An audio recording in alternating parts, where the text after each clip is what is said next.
തനിക്ക് പ്രയോജനമുള്ള പാർട്ടിയിലെയും പ്രതിപക്ഷത്തെ പോലും ആളുകൾക്ക് അഭയം കൊടുത്ത് അവരുടെ വിധേയത്വം നേടിയെടുക്കുന്നതിൽ വലിയ തന്റേടം കാണിക്കുന്ന നേതാവാണ് മുഖ്യമന്ത്രി പിണറായി വിജയൻ. അത് RSSകാരോട് മാത്രമല്ല, ലീഗുകാരോടും കോൺഗ്രസ്സുകാരോടും കേരള കോൺഗ്രസ്സുകാരോടും കാണിക്കുന്ന മനസ്സാണ്. പക്ഷേ എതിരാളികളെ അറിഞ്ഞു വീഴ്ത്താൻ ഏത് മാർഗവും ഉപയോഗിക്കും. സോളാർ കേസ് CBIക്ക് വിട്ടതും ഉറക്കത്തിൽ നിന്ന് വിളിച്ചെഴുന്നേപ്പിച്ച് PC ജോർജിനെ കസ്റ്റഡിയിലെടുത്തതുമെല്ലാം ഇതിന്റെ ഉദാഹരണങ്ങളാണ്.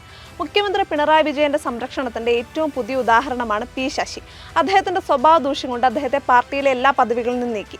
പക്ഷേ മുഖ്യമന്ത്രിയുടെ മരുമകന്റെ ടൂറിസം വകുപ്പിൽ ഒരു കുലുക്കവുമില്ലാതെ KTDCയുടെ ചെയർമാനായി പ്രവർത്തിക്കുന്നു. ഇപ്പോഴത്തെ പൊളിറ്റിക്കൽ സെക്രട്ടറി P ശശി അൻവറിന്റെ ആരോപണങ്ങളിൽ പ്രതിസ്ഥാനത്താണെങ്കിലും മുഖ്യമന്ത്രിയുടെ മേലങ്കയിൽ സുരക്ഷിതനായി കഴിയുകയാണ്. ഗോപി കോട്ടമുറിക്കലും ഇങ്ങനെ പിണറായിയുടെ സഹായത്തിൽ രക്ഷപ്പെട്ട ആളാണ്. പാർട്ടിയിൽ നിന്ന് പുറത്താക്കപ്പെട്ട ഗോപി ഇന്ന് കേരള ബാങ്കിന്റെ പ്രസിഡന്റാണ്. TP ചന്ദ്രശേഖരൻ വധക്കേസിൽ ശിക്ഷിക്കപ്പെട്ട് ജയിലിൽ കഴിഞ്ഞ കുഞ്ഞനന്തനെ ജയിലിൽ പോയി കണ്ടു മുഖ്യമന്ത്രി പിണറായി വിജയൻ. ബാർകോഴ കേസിന്റെ മറവിൽ നിയമസഭ അടിച്ചു പൊളിച്ചവർക്കെല്ലാം പിണറായി മന്ത്രിസ്ഥാനം കൊടുത്തു. കേസിൽ കുടുങ്ങുന്ന മറ്റു പാർട്ടിയിലെ നേതാക്കളോടും ഇത്ര സമീപനം തന്നെയാണ് പിണറായി കാണിക്കാറ്. ലീഗിലെ കുഞ്ഞാലിക്കുട്ടിയെ ഐസ്ക്രീം പാർലർ കേസിൽ കൊടുക്കാൻ VS കിണഞ്ഞ് പരിശ്രമിക്കുമ്പോൾ പിണറായി സഹായിക്കായിരുന്നില്ലേ?